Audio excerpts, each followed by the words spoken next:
Lewati satu pekan yang berat dan penuh dinamika untuk masyarakat Indonesia, kami akan kembali merangkum soundbite of the week untuk Anda.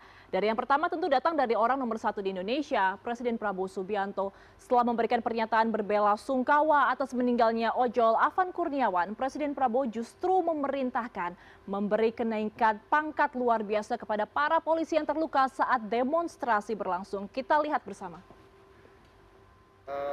Saya sampaikan ke Kapolri, saya minta semua petugas dinaikin pangkat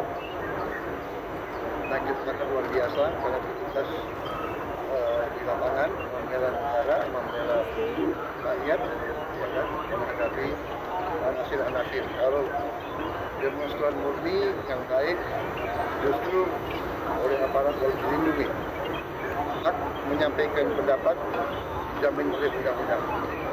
Dan pernyataan ini ternyata memicu kritik keras dari publik. Karena logikanya jika polisi yang terluka saat demonstrasi mendapatkan kenaikan pangkat, lantas bagaimana dengan nasib masyarakat yang juga terluka bahkan meninggal dunia saat demonstrasi?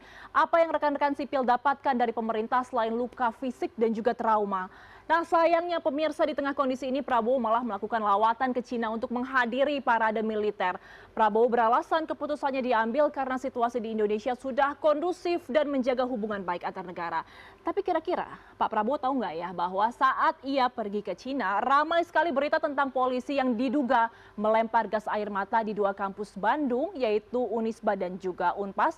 Meskipun kata pihak kepolisian sudah menyangkalnya dan mengatakan itu hanya terbawa angin aja kok. Tim kemudian menembakkan gas air mata di jalan raya yang kemudian tertiup angin ke arah parkiran Unisba. Ini yang kemudian provokator dari anarko yang inginkan dan memang menunggu momen untuk membenturkan antara mahasiswa dan petugas. Entah ya sengaja atau enggak, tapi kejadian ini memancing kemarahan publik terutama di media sosial. Kemudian setelah rentetan aksi demonstrasi yang berkepanjangan ini, akhirnya DPR merespon dan membuka ruang audiensi dengan para mahasiswa. Kemudian Wakil Ketua DPR RI Sufmi Dasko mengatakan sebenarnya pada saat demo kemarin anggota DPR ingin kok bertemu dengan massa dan mendengarkan keluhannya. Namun karena situasinya nggak kondusif dan rentan ditumpangi, maka niat tersebut diurungkan dan diganti dengan kesempatan berdiskusi pada Rabu sore kemarin.